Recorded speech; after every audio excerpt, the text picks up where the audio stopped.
Oh, blast it!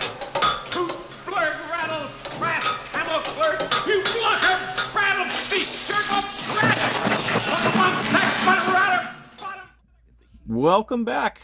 This is the January 2022 update for the Amoskeag Northern. And as you can probably tell from the intro, we had some furnace problems.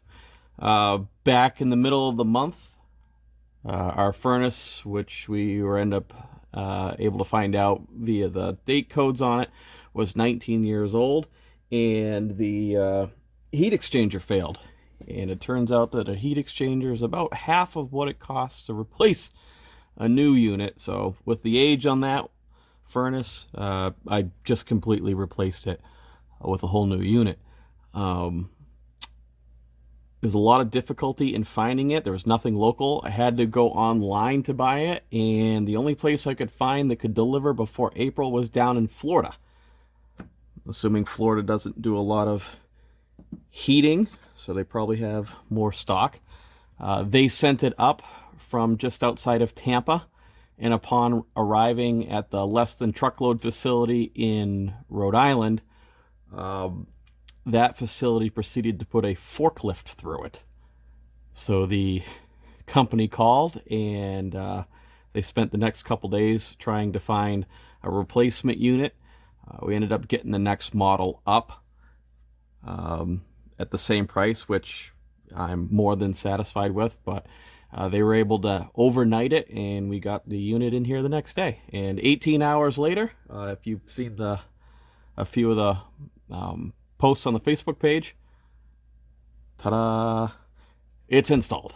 So now we've got heat. It was a long 2.5 weeks without it, and it just so happened to be that we were hovering around the -30 to -40 range the entire time. So really put the pellet stove to work and some space heaters. But that is like the biggest thing that's happened to the layout. And of course, you know, here's the staging yard. We had to finagle it in here because I couldn't get the staging yard out, or I didn't want to take it out and have to finagle it back in. So the unit's in, and let's go take a look at what happened on the layout. All right, here we are over at Amoskeag Yard again on the west end of Mandrake Falls. All the west end trackage for the yard has been reconnected to the east end. All this was being reinstalled in the last video. So you can run trains through here again. You get both 1 and 2 mains and 2 of the yard tracks on either side, and then the right-hand yard track here continues into the rest of the yard. This is kind of representative of, or it's similar to Fitchburg, Mass, and Lawrence, Mass yard, where the yards have been greatly reduced. It's not used as a classification yard anymore, and it basically just handles locals. 2 of the locals for the Amoskeag Northern are handled for Mandrake Falls out of the yard here. The power is stationed up at the engine house, which replaced the roundhouse that was planned on being there. And the yard's mostly used for transload at this point in time. You got C and D loading and plastic pellet loading.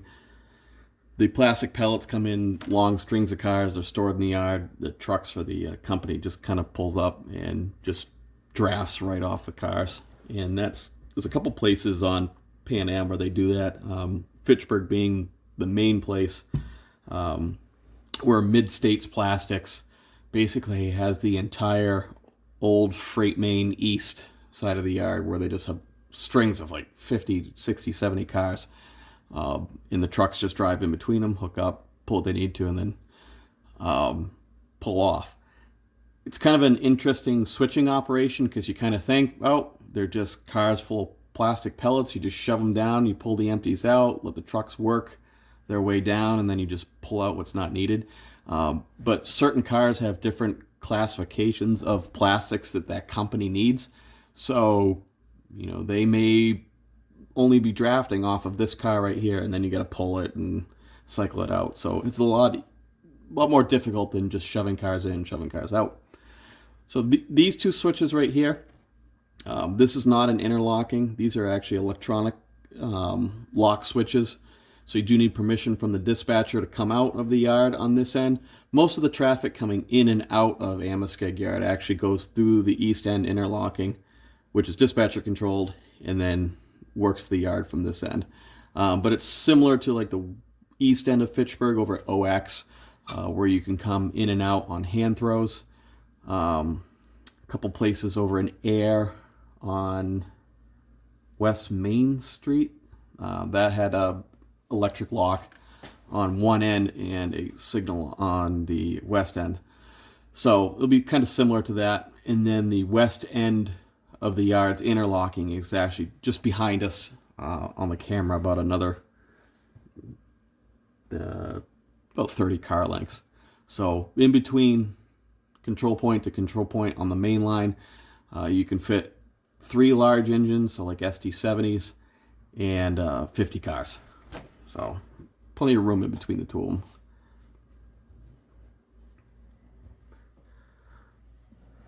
Also been working on the I-93 bridge.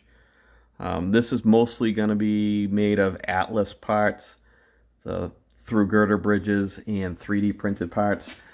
Not super great at scratch building stuff, but I do like doing CAD work. So this is all being drawn up and printed on my 3D printer. Just got to get the bridge leveled up and the rest of the abutments printed. Actually printing right now. So this will be where we cross over on 93 and then into Amoskeag Yard. So working on a couple structures here in the yard throat.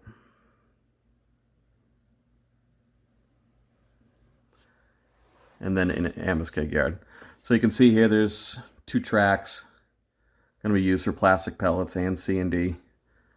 Move them over.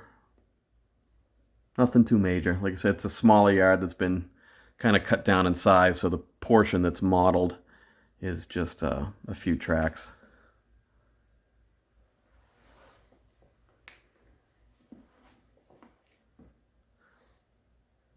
And we'll have the plow truck on the side of the engine house here. Got some lease power over in the engine house. So the new GATX painted Athearn GP15s. I got a couple in the engine house here. And I specifically picked the ex-con units because that's going to be part of some of the stuff on the layout with the Conrail history getting merged in. And then everything is connected over here on the east end of Amoskeag Yard.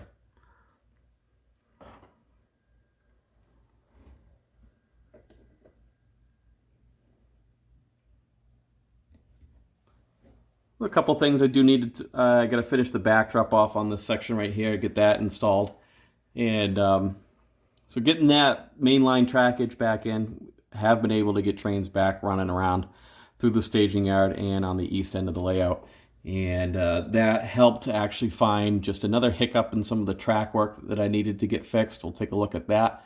Not necessarily fixed, it was just an unintentional bottleneck. And that's over on the station side of Mandrake Falls. Over there, the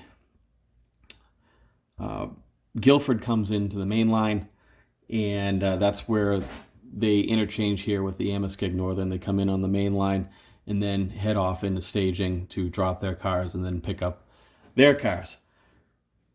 When there was another train in the station or a passenger train in the station, it basically caused a bottleneck so where you couldn't get anything else on the Amoskeag main line through the station, and then Guilford couldn't come in if they were sitting there. Not too big of a deal except for the Guilford trains, but the Amoskeag trains you couldn't get anything through. So at the Springfield show, I kind of remembered that there was while we were there, the Amtrak station has kind of the similar layout that I was looking for in the way of the track arrangement. You get the dual track line that goes down to Connecticut, and then CSX is the former Conrail Boston line comes in. That's dual track. So kind of just did some overhead shots through G-Maps and driving through it to kind of get a refamiliarize myself with that section. And that's pretty much has the track layout that I'm looking at using there, because you have also Pan Am's Connecticut main line that comes down into Springfield in that section. So we'll take a look at that here and see how that works into the whole thing. All right, here we are over on the east end of Mandrake Falls.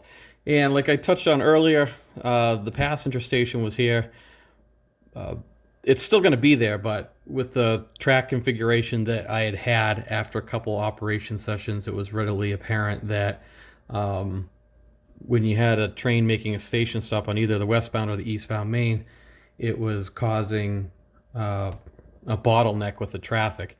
And you would also not be able to make an interchange move through the interlocking from the Pan Am Guilford trackage that comes up to the right here and then goes into the left and through the backdrop. So I wanted to redo that, or even as a long of a mainline stretch here, there's about another 45 feet behind us. It's enough to kind of bring the whole layout to a standstill. So I took a look at a few track configurations on G-maps in the area, and I settled on Springfield Amtrak kind of being the one that maybe fit this one the best. So if you haven't seen that, in Springfield, Massachusetts, the Amtrak line comes up from the south from Hartford, Connecticut, and it comes into the Union Station, and there's some trackage in there. And then CSX's former Conrail Boston line comes across the Connecticut River and comes into the station, and then goes back into the dual track main line to go towards Boston. Seems to work out well for them, so I'm pretty sure it'll work out well for here. So mocking out some of the track, got number 8 switches here. Was looking at doing the wall. There's number 10, but I think we're going to stick with the number 8s. But we are going to have to move this neighborhood that was in here. There's a couple garden style apartments that were right here. Eminent domain, gone, bye. I'm sure the local government gave them pennies on the dollars as to what their property was worth. But so we'll be able to shift the main line to the left a little bit, and then the Pan Am Guilford interchange will shift to the right a little bit, and then continue up, and then go into the backdrop to their staging. So hopefully next video, this track work will all be back in, and we'll get some trains going around in this section. This is about 10-12 feet or so from like here to here. So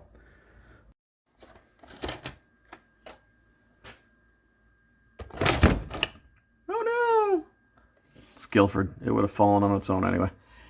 So what else we got? Signals, lots and lots of signal stuff. So picked up more TS5s. So most of the signaling track work in here uses the Azatrax TS5s. There's a few TS3s that are going to be needed just because of the track configuration. I said that we were going to do, and we got some crossing stuff in here also as well from Azatrax. I'm going to try and do a video on all this stuff individually, as I said earlier or before, a couple videos ago. John over at Azatrax, he's been working with Matt on some track configurations, and these are the new TS5s that have the 2.6 software in them, or firmware I should say. They work with TS3s and other TS5s so that you can stack signals for more complex track work. One of the examples that we're kind of using is BY, CPF BY in Lowell, where it's an interlocking within an interlocking within an interlocking. By using the TS3s and TS5s, and you can kind of combine them all, you can kind of, depending on which way you're going through those elongated interlockings, I guess if you want to call them, it will give you the proper aspects to kind of snake your way through it. So if you're looking at doing passenger train operations and you have a very large yard throat as you're coming into like a main city station, these are going to work for you. I'm waiting for another one to come back from John. I had to drop one off to him at the Springfield show. It had the 2.5 software, so he's going to update it for me. I did also pick up some of these G-style signals. These are from that Chinese company on eBay. We something or other. I can't recall it. I'll put the link in the description below. They've had some signals on their site for years. They're not scale. They just looked horrid, but for stand-ins and stuff like that, they actually worked pretty well. I did notice a few months ago that they are now doing some finer scale. So they've got some G style. They've got some of the hooded Vader style signals that are actually scale. This is one of the Atlas Gs. So I picked a couple up to see how they were going to do. These are just distant signals or automatic block signals that I'm going to be using. They turned out pretty well. So they based it on a photograph, and everything is to scale except for the height. The height's a little high on these. These are 24 feet tall for the top of the target to the base, but you can kind of adjust it. I'll just end up cutting the base a little bit and moving them down so they're a little bit more appropriate in height and then don't just stick out like a sore thumb. So it took about, typically your shipping time from China is like a month plus. I was actually able to get these within 2 weeks. So I was actually pretty surprised by that. And they look really well. I was pretty surprised. They were $17 a piece. I figured, why not? I'll give it a shot to see what it's going to look at. And we'll see how they look. So I was pretty impressed. I might pick up a couple of the Vaders just to kind of see how those look. And that way, maybe you can see how they look in other people's layouts. But the company is, I now remember it, WeHonest. I'm sure everybody's probably seen them on eBay. They have like a gazillion model railroad things, from traffic signals to crossing gate signals and whatnot. These are their new, let's get that focus. No, it doesn't. There we go. These are their new scale signals. And like I said, this is the G style. So the heads where they are mounted are a little fragile. They were busted when it came in. They come in this nice box to protect them in shipping, but there's just a little bit of enough room in there that they could kind of move around, and obviously the targets don't have a lot of backing on, so there's a little bit of movement in there. I'll just super glue them back. They'll be fine. So we'll take a look at those again in the signaling video where we show everything that we're going on, that I'm doing here for the signaling. Like I said, we're using the Azatrax system. Most of them are the interlockings because they're bi-directional, and just for the complex Trackwork are all going to be the TS5s, I should say TS5s, and then the signaling, because they're bi-directional trackage, whatnot, are the MRX3s, which allows you to do island circuit and approach circuits. And these all use infrared sensors, so it doesn't matter if you're using night operations or whatnot. Everything works the same way. So we're going to call the wrecking crew to try and fix Guilford's falling over boxcar here, and we'll see you guys next month. Thanks.